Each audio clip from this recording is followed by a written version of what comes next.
milhões e meio de brasileiros fizeram hoje a primeira prova do Exame Nacional do Ensino Médio, o Enem.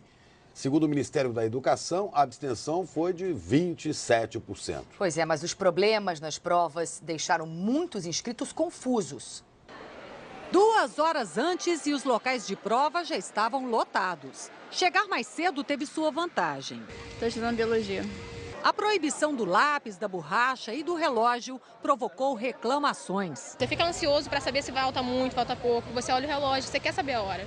Os portões deveriam fechar ao 12h55, horário de Brasília. Mas no Rio demorou mais um pouquinho. Os portões se fecharam a 1h da tarde com 5 minutos de tolerância. E aí não teve jeito. Não houve choro que sensibilizasse os organizadores do Enem.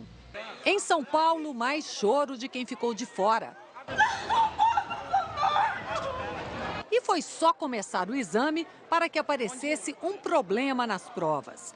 As questões estavam divididas em 2 partes no caderno de perguntas. De 1 a 45, ciências humanas. De 46 a 90, ciências da natureza. Depois de ler a questão de múltipla escolha, o aluno deveria marcar a resposta que julgasse adequada no cartão de respostas, também dividido em 2 partes. Aí estava o erro. A forma correta dos cabeçalhos de ciências humanas e de ciências da natureza deveria ser esta. Mas eles estavam invertidos no cartão de resposta.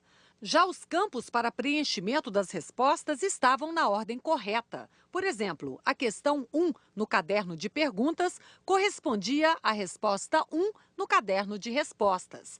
De acordo com o Ministério da Educação, antes do começo da prova, os fiscais orientaram os alunos sobre o problema no cartão de resposta. Era só ignorar o nome e preencher normal como os números.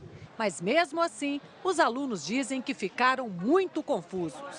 Os fiscais, cada sala teve uma orientação diferente na forma de responder no gabarito. E em muitos estados, mais problemas. Alunos reclamaram que no caderno de perguntas da prova amarela faltavam questões pulando a numeração. Tinha algumas questões que estavam repetidas, né? E tinha outras questões assim também que estavam faltando. Agora eu não sei o que vai dar, né? Eu espero que eles tomem alguma providência, porque eu não quero sair prejudicado. Eu estudei 1 ano, né, para isso. No início da noite, o presidente do INEP, Joaquim José Soares Neto, falou dos problemas nas provas. Vamos falar ao vivo com o repórter Guilherme Portanova em Brasília. Guilherme, qual é a explicação do MEC sobre essa troca do cabeçalho? Olha, Cristiana, a explicação do MEC é que houve um problema na impressão dos cadernos de prova e que esse problema já está sendo investigado. Confirmou também que todos os alunos foram orientados sobre a forma correta de preencher a folha de respostas. Logo depois que o problema foi detectado, o MEC convocou uma entrevista coletiva para prestar esclarecimentos. Vamos ver o que ele disse. Nós passamos a orientação para todos os coordenadores de estado, que por sua vez, como eu falei, é um processo de cascata. Se por acaso alguma sala ou algum estudante não receber orientação, nós estamos abrindo uma possibilidade de um requerimento para que, se ele teve, por acaso não seguiu a informação que nós demos, ele tenha condições de requerer e não ser prejudicado. Alguns estudantes de Minas Gerais e também de Santa Catarina reclamaram em relação ao caderno amarelo da repetição de questões ou problemas com a numeração dessas questões. Isso teria prejudicado na hora de passar a resposta do caderno de perguntas para a folha definitiva. O presidente do INEP disse que os estudantes que se sentiram prejudicados podem reclamar via internet durante a próxima semana. O ministro da Educação se disse muito satisfeito com a queda na abstenção em relação à prova do ano passado e também com as medidas tomadas até agora. O calendário está mantido. A prova deste domingo começa a 1h da tarde pelo horário de Brasília. Chico. Obrigado, Guilherme. O INEP informou também que os requerimentos para reclamação só estarão disponíveis ao longo da próxima semana. A Justiça suspendeu a licitação que determinaria a gráfica responsável pela impressão das provas do Enem, o Exame Nacional do Ensino Médio. Nas salas de aula, estudantes se preparam para o exame. O processo de impressão das provas deveria começar amanhã, mas a contratação da gráfica está suspensa. Na licitação, feita eletronicamente, a Gráfica Plural apresentou o menor preço, ou seja, ficou em primeiro lugar. mas foi desclassificada porque, segundo o INEP, órgão responsável pelo Enem, a empresa não conseguiu comprovar o nível de segurança exigido pelo edital. Entre as exigências estão vigilantes a cada 100 metros quadrados, segurança 24 horas, portaria blindada e uniformes diferenciados para os funcionários, sem bolso ou compartimentos onde se possa guardar objetos. Foi na Gráfica Plural que no ano passado houve o roubo de exemplares das provas do Enem. O exame teve que ser cancelado e depois remarcado.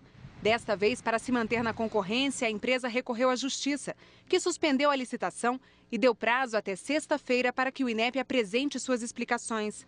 Além de tudo isso, há menos de 3 meses do exame, ainda não foi publicado no Diário Oficial o contrato com os Correios que vão fazer a distribuição das provas. E nem foi assinado o contrato com as empresas que vão aplicar o Enem em todo o país. Mesmo assim, o Ministério da Educação diz que o cronograma está mantido. As provas serão nos dias 6 e 7 de novembro. Mas os estudantes estão apreensivos. Não passa muita confiança pra gente pelo fato da desorganização. A gente não fica tão confiante, mas a gente tem que se preparar e deixar acontecer. Vamos ver o que acontece.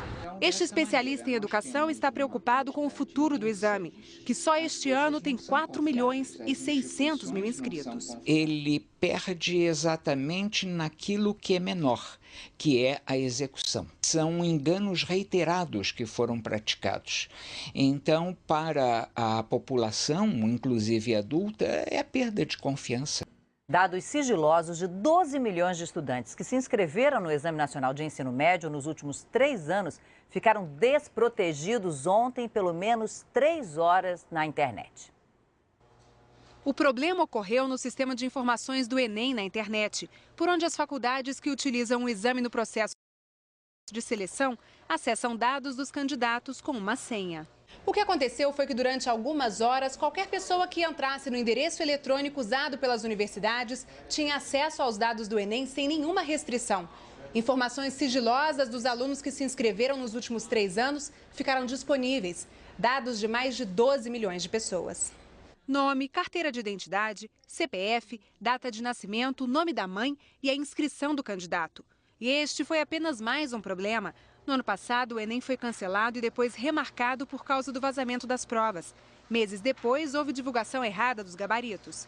Para o INEP, órgão responsável pelo Enem, o problema não afeta a credibilidade do exame. O acesso aos dados foi bloqueado e uma auditoria vai apurar o caso. Foi uma fragilidade do sistema e a gente está vendo a dimensão da fragilidade para poder resolvê-la.